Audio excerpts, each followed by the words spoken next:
You want your money back, don't you? No, I do not. But I do not like your defeatist attitude either. That is no way to be an entrepreneur or a mother. You cannot just give up. I'm sorry. You're right. And the sorry's got to go too. Okay, you.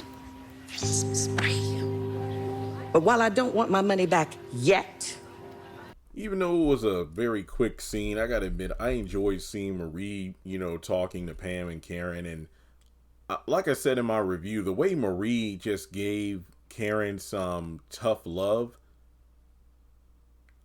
I don't know why we haven't really seen Miss Lisa do that. But then again, like some fans have said, Jeremy, if you just look at how Miss Lisa acts with her daughter compared to, the men in her life, whether it be the accountant or Zach, you can tell that Miss Lisa was probably that cool parent who let her daughter do whatever and never really gave her that kind of conversation. Even when she is quote unquote stern with her daughter, it's like a mama bear kind of role. Like, no, hey, you're going to stay off your feet, like the doctor said. I want to make sure you don't stress out. Remember when she was on lockdown for less than 36 hours with her mom, and she was about to go crazy because she wasn't around Atlanta, raising hell, going over to Zach and Fatima's unannounced, and this, that, and the third. Yeah, basically, if Marie had more scenes with Karen, I bet she'd act right, because I just love that scene. And some people were like, and I can see the point about how, see, I thought, Karen would have to go through something this season as opposed to just getting an easy fix and no accountability. I don't really see this particular storyline being one of accountability. That's just me. Unless by the end of it, she realizes that she should have been more stern with Pam. But then again, that's a lesson she should have put into practice last season, because think about it. That $5,000 credit card bill that got racked up by the person who stole her credit card using the name Zachary Taylor, she put Zach behind bars, went to his job, slapped him in the face and everything. Yet Pam screwed over the company credit card. Didn't Karen go through like 3 different moments of season 7 where the person who owned the building came in person or called her over the phone, basically harassing her like, hey, where's my money? I want to cut these lights out. Or, your insurance on the building is off. What's going on? And basically Karen is freaking out because the salon is in the red because Pam utilized the funding for her own product and never put any of the profit back into the company, basically saying that's like that's like saying you work at a restaurant. I'm just throwing a random one out here. Let's say you worked at like Pizza Hut or Domino's and you opted to create your own like pizzeria food truck, and you use company funding or company products like, okay, I want to get some flour, some tomato sauce, some toppings. Basically, you're utilizing Domino's products and money to fund your own food truck. And let's say it's a hit and you make tens of thousands of dollars on this food truck, and your profits are through the roof because guess what? You didn't put up any of the capital. Like, you utilized the company that you work for. You utilized all their resources to do it.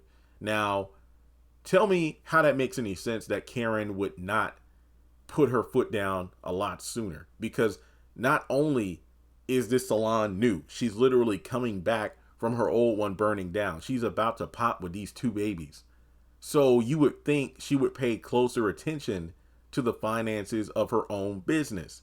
But no, she just let Pam do whatever. And it wasn't until things got so bad that the credit card is like, what, close to, if not over limit. Bills have been stacking up. And now all of a sudden you need to talk to Pam. And then Pam gets an attitude about, oh, you just jealous. No, heifer, you utilized all my money. And now we're screwed over. Like, how are we going to pay all the other employees? How are we going to keep the lights on? What am I going to do? So what if Roots to Riches is blowing up? You haven't replaced any of the money you took. So I thought that would have been an interesting lesson to show that, yeah, maybe you should be more strict on certain people in your life and less annoying to other people, aka Zach and Fatima.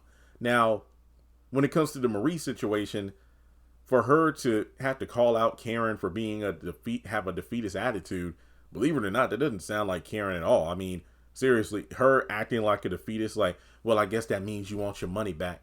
Man, what if she took that kind of defeatist attitude towards Zach and Fatima? That drama would have lasted or ended seasons ago instead of dragging out for seasons. But that's just my opinion here. Well, no, I think Marie, dang, the no nonsense attitude of Marie, I feel is good because the way she shut Karen down, it doesn't matter if you're pregnant. It doesn't matter if you own this salon. What matters is you want me to put some of my money, and I love it. Marie's about that money. She ain't about nothing else. But at the same time, she might, you know what it was? I think it's the fact that Marie, in like 4 seconds, cut Karen to pieces.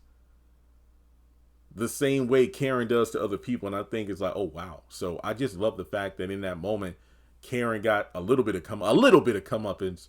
And to know that, okay, y'all need to get y'all act together. The way y'all run business here is not good. So you could argue that Marie pulled a Robin, where Robin like, hey, Fatima, taking calls and going on errands, that personal stuff isn't going to work on company time. Like on your lunch break or whatever, yeah, but while I got you on the clock, I need you focused. So, yeah, Marie's putting money into this salon. Well, Roots to Riches, and by extension, the salon. Again, I'm not saying she's putting money into the salon, but you see what I'm saying here. It's like, if I put my money into this, y'all need to change the way things are done. And in that case, I am completely 1,000% ready to see how this is going to unfold. But we'll just have to wait, because I know some people are mad. Like, how come Karen's situation gets resolved easily, yet all the other characters are going through stuff that's going to last for probably the entire season? Like, Fatima's going to have to deal with Hayden's trifling behind at work every day, and she's unknowingly pregnant. Then you have Andy and this whole situation, but she got herself into this crap. Then Sabrina and her whiny baby Rich and whatever, I don't know. And then Danny always complaining, but Karen of all people gets the easy fix. Yeah, I can see how that's unfair. I can. But hey, for what it's worth, I did like this scene. But like I said, Miss Lisa, you definitely need to have more moments like this with your daughter. Maybe she wouldn't have turned out the way she did. But that's neither here nor there. Let me know your thoughts in the comment section below. Like and subscribe, and I will catch you in the next video.